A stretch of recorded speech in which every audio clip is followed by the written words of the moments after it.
Hi friends, ఈరోజు ఏడిఎస్ఆర్ గురించి చెప్తున్నాను. అయితే ఏడిఎస్ఆర్ అనేది చాలా ఇంపార్టెంట్ అనమాట. కీబోర్డ్ ప్లేయర్స్కి ఎస్పెషల్లీ, తర్వాత మ్యూజిషియన్స్కి, సౌండ్ ఇంజనీర్స్కి ఇది చాలా ఇంపార్టెంట్ స్టెప్ అనమాట. అంటే ఈ ఏడిఎస్ఆర్ మనకి చాలా టైమ్స్లో మనకి యూజ్ అవుతుంది. అంటే ఇది వేవ్స్ని వేవ్ ఫ్రీక్వెన్సీని మనం ట్వీక్స్ చేసుకోవటానికి వాడే మెథడ్ అనమాట. అయితే ఇది ప్రతి సాఫ్ట్వేర్లో ఉంటుంది.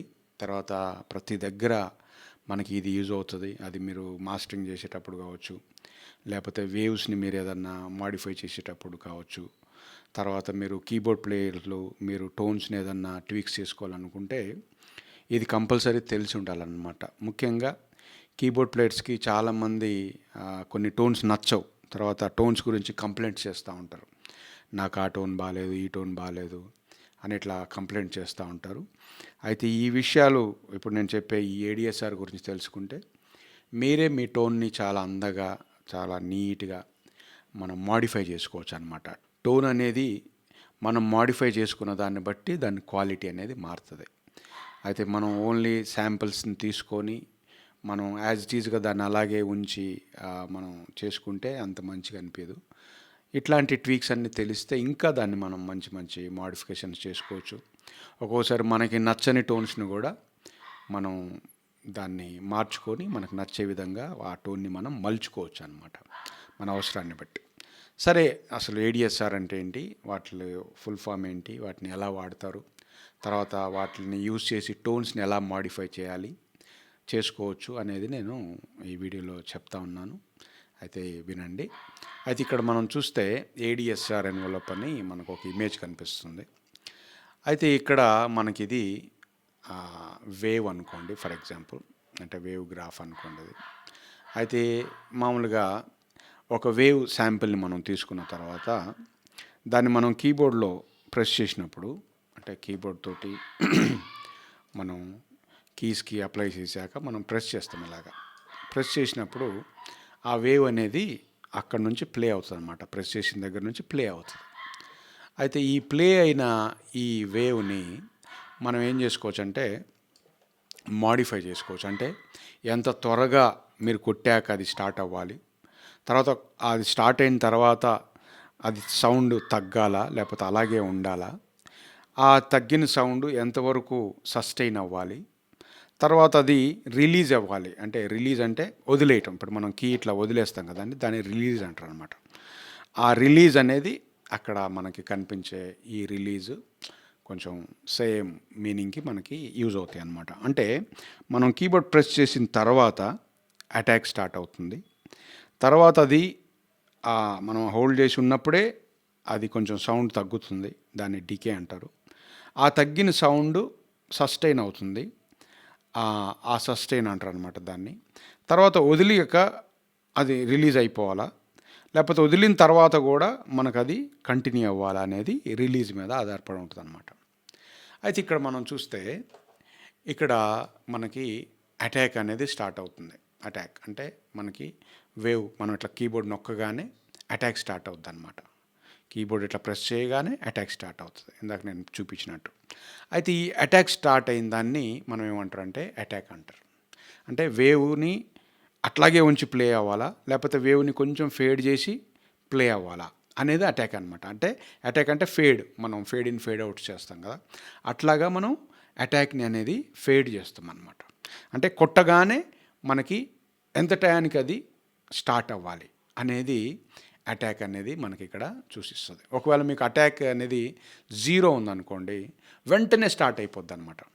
అంటే కొట్టగానే సౌండ్ అనేది స్టార్ట్ అయిపోతుంది. అంటే ఆ వేవ్ ఎక్కడి నుంచి స్టార్ట్ అవుతుందో అక్కడ నుంచి స్టార్ట్ అవుతుంది. ఇంకా క్లియర్గా మీకు అర్థం కావడానికి ఇంకొక వేవ్ శాంపిల్ చూపిస్తున్నా మీకు. అయితే ఇక్కడ చూడండి, మనకి వేవ్ అనేది రకరకాలుగా మనకి ఫార్మేషన్ అవుతుంది. స్నైర్ అనుకోండి ఒకలాగా ఫామ్ అవుతుంది, కిక్ అనుకోండి ఒకలాగా ఫామ్ అవుతుంది, లేకపోతే స్లోగా స్టార్ట్ అవుతుంది అనుకోండి, స్ట్రింగ్స్ అనుకోండి ఒకలాగా ఫామ్ అవుతుంది. అంటే ఈ వేవ్ ఫార్మేషన్ అనేది మనకి ఇక్కడ అటాక్ అనమాట, ఫస్ట్ పాయింట్ అనేది. ఇక్కడ చూడండి, ఈ వేవ్ ఎలా ఉందంటే ఆల్రెడీ అటాక్ ఉంది దీంట్లో. అంటే ఇక్కడ స్టార్ట్ అయ్యి మనకి ఇట్లాగా అటాక్ అవుతుంది, ఇక్కడికి మనకి కంప్లీట్ వేవ్ అనేది ఫుల్ వాల్యూమ్ అనేది స్టార్ట్ అవుతుంది అనమాట. ఈ వేవ్ యొక్క శాంపిల్. అదే మీరు ఫర్ ఎగ్జాంపుల్ కిక్ తీసుకున్నారనుకోండి, ఆ కిక్ వేవ్ ఎలా ఉంటుందంటే ఇక్కడ నుంచి స్టార్ట్ అవుతుంది, ఈ ముందుదంతా ఉండదు. ఈ ముందుదంతా ఉండకుండా ఇక్కడ నుంచి స్టార్ట్ అవుతుంది, అంటే సడన్గా స్టార్ట్ అవుతుంది అనమాట కిక్ అనేది. స్నైర్ అనేది లేకపోతే హై హ్యాట్స్ అనేవి అంటే రిథమ్కి సంబంధించిన అనేవి సడన్గా స్టార్ట్ అవుతాయి. అది ఈ ఫేడ్ అనేది ఉండదు. ఈ ఫేడ్ ఇన్ ఉంది చూసారా, ఈ ఫేడ్ ఇన్ అనేది ఉండదు. కిక్ డైరెక్ట్గా ఇక్కడ నుంచి స్టార్ట్ అయ్యి ఇక్కడ నుంచి ఫేడ్ అవుట్ అవుతుంది. అవుట్ అంటే వెళ్ళిపోయేది, ఇన్ అంటే ముందు ఉండేది అనమాట. ఓకేనండి. అంటే కిక్కి మనకి ఫేడ్ అవుట్ ఉంటుంది తప్ప ఫేడ్ ఇన్ అనేది చాలా తక్కువ ఉంటుంది. ఇలాంటి టోన్స్ని ఒకవేళ మనకి ఇట్లాగా షార్ప్గా స్టార్ట్ అయినా సరే, ఇలాగ మనకి మెల్లగా స్టార్ట్ అయినా సరే, వాటిని మనం ఏం చేయొచ్చు అంటే మాడిఫై చేసుకోవచ్చు రికార్డ్ అయిన తర్వాత. ఇప్పుడు ఫర్ ఎగ్జాంపుల్ కిక్నే మనం మెల్లగా స్టార్ట్ చేయాలనుకోండి, అప్పుడు ఆ కిక్ని మనం అటాక్ ఎక్కువ ఇస్తే అప్పుడు కిక్ అనేది మెల్లగా స్టార్ట్ అవుతుంది అనమాట. ఇలాంటి టోన్స్ని మనం మాడిఫై చేసుకోవటానికి మనకి ఈ ఏడిఎస్ఆర్ అనేది మీకు యూజ్ అవుతుంది. అయితే ఇప్పుడు దీని గురించి నేను కొంచెం క్లియర్గా మీకు మళ్ళీ ఒకసారి చెప్తున్నా. ఇక్కడ మనం చూస్తే అటాక్, ఈ అటాక్ అనేది ఎంత తొందరగా స్టార్ట్ అవ్వాలి, ఎంత స్లోగా స్టార్ట్ అవ్వాలి అటాక్ అనేది. తర్వాత డికే అంటే ఆ సౌండ్ ఎలా పడాలి, ఎంతసేపు పడాలి, ఎంత డౌన్ అవ్వాలి, ఎంత తక్కువ వాల్యూమ్ అవ్వాలి, ఆ వాల్యూమ్ అయిన తక్కువది సస్టైన్ అవ్వాలా వద్దా, ఎంత సస్టైన్ అవ్వాలి, లేకపోతే ఆ వాల్యూమ్ అనేది అలాగే కంటిన్యూ అవ్వాలి అనేది సస్టైన్ అనమాట. ఈ రిలీజ్ అనేది మనం కీబోర్డ్ వదలగానే, మనకి ఇక్కడ కీబోర్డు వదలంగానే అది రిలీజ్ అయిపోవాలా, లేకపోతే వదిలిన తర్వాత కూడా అది కంటిన్యూ అవ్వాలా అనేది ఈ రిలీజ్ అనమాట. ఇది నేను క్లియర్గా మీకు ఒక టోన్స్ తీసుకొని వాటిని నేను మాడిఫై చేసి చూపిస్తా, మీరు దాన్ని అబ్జర్వ్ చేయండి. అయితే ఇది నేను డిఫాల్ట్ టోన్స్ ఉంటాయి కదా లాజిక్లో, ఆ టోన్స్ తీసుకుంటున్నాను. అయితే ఇది గారేజ్ బ్యాండ్ కావచ్చు, లాజిక్ కావచ్చు, తర్వాత ఇంకోటి ఏదైనా కావచ్చు, మీకు ఇదే ప్రాసెస్ అనేది మీకు ఓవరాల్గా దీని మీద యూజ్ అవుతుంది అనమాట. సరే, ఇక్కడ మనం చూస్తే ఏడిఎస్ఆర్ కనిపిస్తుంది మనకి. ఒక్క నిమిషం, ఇది కొంచెం పైకి పెట్టుకుంటున్నాను నేను, తర్వాత ఇది కొంచెం సెంటర్ చేస్తున్నాను, మీకు క్లియర్గా కనిపించడానికి అడ్జస్ట్ చేసుకుంటున్నాను. ఇప్పుడు మీకు కీబోర్డ్ కనిపిస్తుంది, తర్వాత ఇక్కడ ఎన్వలప్ కనిపిస్తుంది, ఏడిఎస్ఆర్. ఇదిగోండి ఏడిఎస్ఆర్. అయితే ఏ అంటే అటాక్, డి అంటే డికే, ఎస్ అంటే సస్టైన్, ఆర్ అంటే రిలీజ్ అనమాట. ఇందాక మీకు చూపించిన ఇమేజ్ ఇక్కడ కూడా సేమ్ అయ్యే కనిపిస్తున్నాయి చూడండి. ఇక్కడ అటాక్ 0 ఉంది, డికే అనేది కొంచెం ఉంది, తర్వాత రిలీజ్ కూడా చాలా 0 ఉంది అనమాట. ఇక్కడ ఒకసారి టోన్ వాయిస్తున్నా చూడండి. చూడండి, నేను పట్టుకున్న తర్వాత దాని టోన్ అంతా ప్లే అవుతుంది. ఓకే, పట్టుకున్న వదిలేయగానే ఆ టోన్ అనేది ఆగిపోయింది, అంటే రిలీజ్ తక్కువ ఉందన్నమాట. రిలీజ్ అనేది చాలా తక్కువ. చూడండి, మళ్ళీ అబ్జర్వ్ చేయండి. కొట్టాను, కొట్టగానే టోన్ స్టార్ట్ అయింది, వదలగానే టోన్ అనేది ఆగిపోయింది. అయితే ఇక్కడ అటాక్ అనేది పెంచుతున్నా, ఇప్పుడు అటాక్ అనేది కొంచెం పెంచుతున్నా. ఇప్పుడు చూడండి, కొట్టగానే స్టార్ట్ అవ్వలేదు, కొట్టిన తర్వాత కొంచెం మెల్లగా ఫేడ్ ఇన్ అవుతుంది అనమాట, ఒరిజినల్ వాల్యూమ్కి వెళ్తాం. చూడండి, మళ్ళీ గమనించండి, కొంచెం ఎక్కువ పెడుతున్నా. ఇక్కడ చూడండి, ఇదిగోండి మెల్లగా స్టార్ట్ అవుతుంది, ఇందాకలాగా స్టార్ట్ అవ్వట్లేదు. నేను ఎంత గట్టిగా కొట్టినా మెల్లగా స్టార్ట్ అవుతుంది. చూడండి, వెంటనే స్టార్ట్ అవ్వట్లేదు, కొట్టిన కాసేపటికి అలాగా వాల్యూమ్ అనేది పెరుగుతుంది. అయితే ఇక్కడ చూడండి, డికే ఉంది కాబట్టి ఆ వాల్యూమ్ పెరిగి వెంటనే తగ్గుతుంది అనమాట. ఒకవేళ నేను డికే తగ్గిస్తున్నా, చూడండి అది అలాగే ఉంది, తగ్గలేదు ఇంకా వాల్యూమ్. ఇప్పుడు ఈ సస్టైన్ డికే నేను ఇలాగా తగ్గించాను అనుకోండి, అప్పుడేమవుద్దంటే చూడండి, ఆ పెరిగిన వాల్యూమ్ అనేది మెల్లగా తగ్గుతుంది అన్నమాట. అదిగోండి తగ్గింది, అదిగోండి తగ్గింది. అర్థమైందా? అంటే అది ఇట్లా వచ్చి మెల్లగా తగ్గుతుంది అనమాట. ఇది తగ్గే వాల్యూ. ఇక్కడ మనం కొంచెం ఎక్కువ పెంచుదాము. చూడండి, ఇప్పుడు తగ్గేది మెల్లగా తగ్గుతుంది, అది అలాగే సస్టైన్ అవుతుంది. రిలీజ్ అనగానే నేను ఇట్లా వదిలేగానే రిలీజ్ అయిపోతుంది సౌండ్. అదిగోండి, అసలు రిలీజ్ లేదు, మొత్తం 0 ఉంది. ఇప్పుడు రిలీజ్ అనేది పెంచుతున్నా. ఇప్పుడు చూడండి, నేను వదిలిన తర్వాత కూడా మనకి సౌండ్ అనేది ప్లే అవుతూ ఉంటుంది. చూడండి, అదిగోండి ప్లే అవుతూ ఉంది, కంటిన్యూ అవుతుంది సౌండ్, అంటే రిలీజ్ ఎక్కువ ఉందన్నమాట. ఇప్పుడు కొంచెం అటాక్ ఎక్కువ ఉంది. యాక్చువల్లీ పియానో సౌండ్ ఇది, అది అటాక్ ఎక్కువ ఉండకూడదు అనమాట. బాగా తగ్గిస్తున్నా చూడండి. ఇప్పుడు వెంటనే స్టార్ట్ అవుతుంది సౌండ్, వెంటనే స్టార్ట్ అవుతుంది. తర్వాత డికే కూడా కొంచెం తగ్గిస్తున్నా. సస్టైన్ డికేన్ రెండు కలిసే ఉన్నాయి ఇక్కడ. ఇలాగంటేనేమో డికే పెరుగుతుంది, ఇలా అంటేనేమో కిందకి పైకి అంటేనేమో సస్టైన్ పెరుగుతుంది. ఓకే, రెండు ఆప్షన్స్ అక్కడే ఉన్నాయి అన్నమాట. అయితే కొంచెం డికే ఉండాలి, ఎక్కువ ఉండొద్దు. సస్టైన్ కూడా ఇక్కడ ఎక్కువ అవుతుంది, ఇక్కడ డికే ఇది సస్టైన్. ఓకే, సరే కొంచెం పెంచుతున్నా. ఇక్కడ అటాక్ మరీ ఫాస్ట్ ఉంది, కొంచెం తగ్గిస్తున్నా, ఎక్కువ కాకుండా. ఇప్పుడు చూడండి, అంటే వెంటనే స్టార్ట్ అవుతుంది, ఇంకొంచెం పెంచుతున్నా.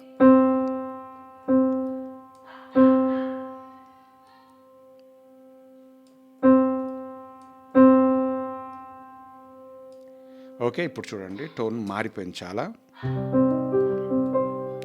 ఇందాక అసలు ఈ టోన్ రాలేదు.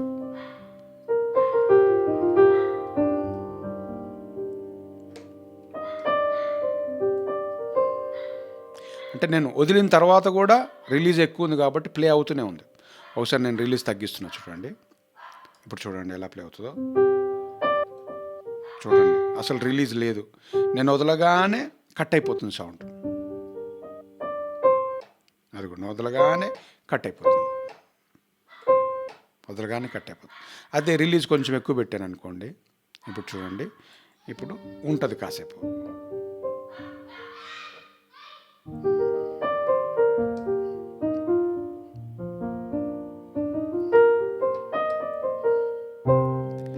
ఓకే, ఇప్పుడు ఎక్కువ రిలీజ్ పెడుతున్నా చూడండి. ఎక్కువ రిలీజ్ మొత్తం మ్యాక్స్ పెట్టేసా. వాయించిన తర్వాత కూడా చాలాసేపు ప్లే అవుతుంది. అంటే మనం ఒక పియానోని రకరకాల పియానోస్గా చేసుకోవచ్చు అనమాట. ఒక్కొక్క దానికి రిలీజ్ ఎక్కువ పెట్టుకుంటాం, ఒక్కొక్క దానికి రిలీజ్ తక్కువ పెట్టుకుంటాం. తర్వాత ఒక్కొక్క దానికి అటాక్ మరీ ఫాస్ట్గా పెట్టుకుంటాం, ఒక్కొక్క దానికి డికే అనేది చాలా ఎక్కువ టైంలో పెట్టుకుంటాం, లేకపోతే తక్కువ టైంలో. ఈ విధంగా మనం టోన్స్ని, రకరకాల టోన్స్ని మనం క్రియేట్ చేసుకోవచ్చు. అంటే పియానోలోనే మనం రకరకాల టోన్స్ని క్రియేట్ చేసుకోవచ్చు. ఇది ఒక కైండ్ ఆఫ్ పియానో. అంత రిలీజ్ వద్దనుకున్నప్పుడు తగ్గించుకోవాలి. ఇట్లాగా మనకి రకరకాల పర్పస్లో మనకి యూజ్ అవుతుంది. ఫర్ ఎగ్జాంపుల్, మనం ఏదైనా రిథమ్ లాగా వాయించాలనుకోండి, ఈ పియానో మనకి సెట్ కాదు. ఎందుకంటే రిలీజ్ ఎక్కువ ఉంది, వాయించిన తర్వాత కూడా ప్లే అవుతూనే ఉందన్నమాట. మనం రిథమ్ వాయించడానికి అంత సహకరించదు. అదే దీనికి మనం రిలీజ్ బాగా తగ్గించేసామనుకోండి. ఫర్ ఎగ్జాంపుల్ చూడండి, ఇక్కడ రిలీజ్ తగ్గించేసాను. తర్వాత కొంచెం ఇప్పుడు చూడండి, రిథమ్కి బాగా యూస్ఫుల్ అవుతుంది అనమాట. అంటే ఒక రిథమిక్గా వాయించడానికే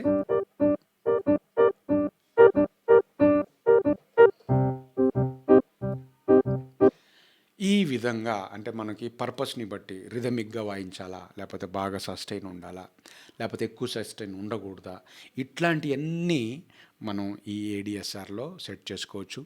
ఈ రకంగా మనకి నచ్చని టోన్స్ అన్నిటినీ మాడిఫై చేసుకుంటే మనం వాటిని చాలా అందంగా మలుచుకోవచ్చు. తర్వాత వాటిని రకరకాల పర్పస్లో, రకరకాల విధాల్లో మనం వాటిని వాడుకోవచ్చు. అంటే ఏదైనా మనం మాడిఫై చేయొచ్చు, ఏదైనా మనం దాన్ని మనకు అనుగుణంగా మార్చుకోవచ్చు అనమాట. ఈ రకంగా నేను పియానో గురించి చెప్పాను. ఇప్పుడు ఇంకొక ఇన్స్ట్రుమెంట్ గురించి చెప్తున్నా. అదొక సింత్. ఇది కూడా మీకు సేమ్ ఆల్మోస్ట్ ఇలాంటి ఇన్స్ట్రుమెంట్సే మనకి చాలా దగ్గర కనిపిస్తూ ఉంటాయి. ఇలాంటి ప్లగ్గిన్స్ కూడా మనకి చాలా ఉన్నాయి. అయితే ఇక్కడ కూడా మనం చూస్తే, ఇక్కడ మనకి ఆ స్టైల్లో కాకుండా ఇక్కడ వేరో స్టైల్లో ఇచ్చాడు మనకి. చూడండి, ఇది ఒక సింత్ లాగా వెంటనే ఆగిపోతుంది, కొట్టగానే వస్తుంది. ఇది ఒక సింత్. ఓకే, అయితే ఇక్కడ అటాక్ చాలా తక్కువ ఉంది, డికే ఉంది, తర్వాత సస్టైన్ కూడా కొంచెం ఉంది, రిలీజ్ అస్సలు లేదు. ఓకే, ఇప్పుడు చూడండి, నేను రిలీజ్ ఎక్కువ పెడుతున్నా, ఎక్కువసేపు రిలీజ్ అవుతుంది, తగ్గిస్తుంది, ఇప్పుడు కొంచెం తగ్గింది. తర్వాత సస్టైన్ అంటే చూడండి,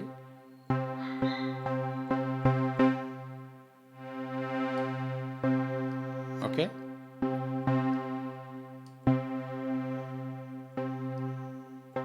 చూడండి వాల్యూమ్ బాగా తగ్గి. సస్టైన్ అంటే కొంచెం వాల్యూమ్ అనమాట.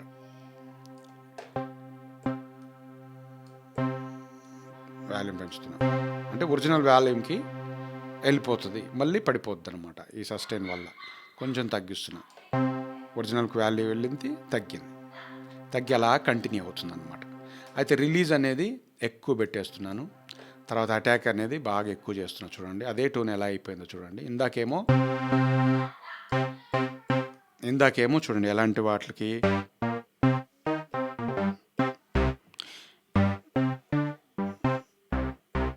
ఇలాంటి వాటికి ఇందాక టోన్ పనికి వస్తుంది. ఇప్పుడు చూడండి దాన్నే నేను ఏం చేస్తున్నా అంటే టోన్ని మారుస్తున్నా, బాగా అటాక్ పెంచేసాను, తర్వాత డీకే కూడా కొంచెం పెంచాను, సస్టైన్ కూడా పెంచాను, తర్వాత రిలీజ్ కూడా బాగా ఎక్కువ చేశాను. సేమ్ అదే టోన్ని చూడండి ఎలాగైపోయింది ఇది. చూడండి ఎక్కువ సస్టైన్ అవుతుంది, అంటే అటాక్ అనేది స్లోగా అవుతుంది, ఫేడ్ అవుతుంది, సౌండ్ మెల్లగా స్టార్ట్ అవుతుంది. ఇంకా అటాక్ పెంచుతున్నా,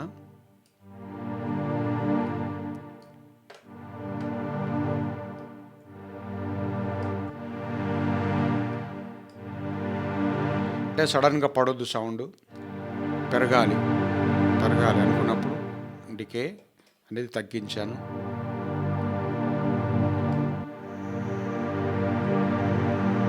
అప్ అండ్ డౌన్స్ అవుతున్నాయి.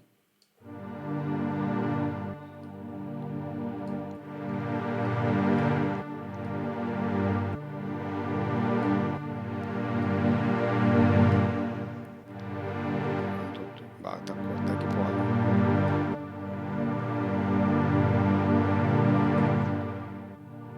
రిలీజ్ ఎక్కువ చూడండి దాన్నే.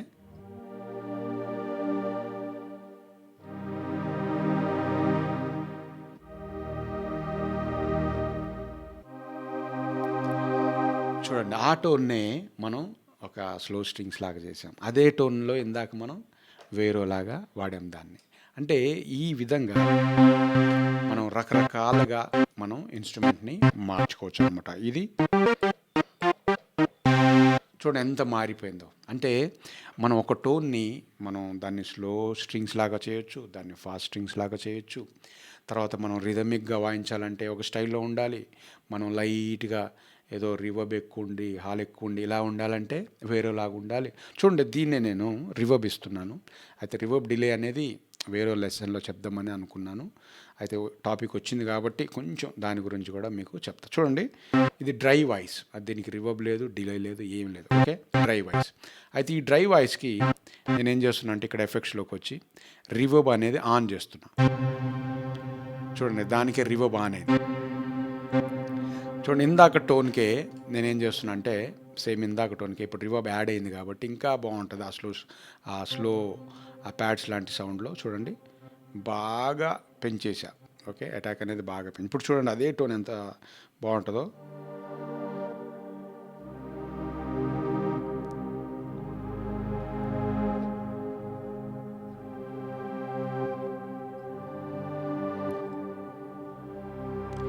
అయితే రిలీజ్ చాలా తక్కువ ఉంది, రిలీజ్ కూడా పెంచుదాం. చూడండి ఎంత సస్టైన్ అవుతుందో. నేను పట్టుకున్న తర్వాత కూడా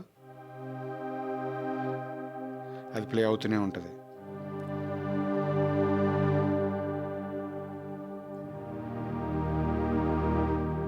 నేను వదిలేసిన తర్వాత కూడా ప్లే అవుతుంది.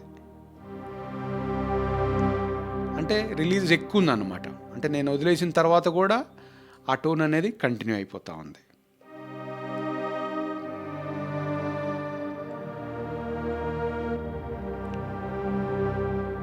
ఈ విధంగా మనం రకరకాల టోన్స్ని మనం నచ్చినట్టు మనం మార్చుకొని దాన్ని మనకు అనుగుణంగా చేసుకోవచ్చు. అయితే ఏది మనకి చెడ్డది, ఏది మనకి యూజ్ కాకుండా ఉండదు, ప్రతిదీ మనకి యూజ్ అవుతుంది. ప్రతి దానివల్ల మనకి ఏదో ఒక యూస్ఫుల్ థింగ్ ఉంటుంది అనమాట.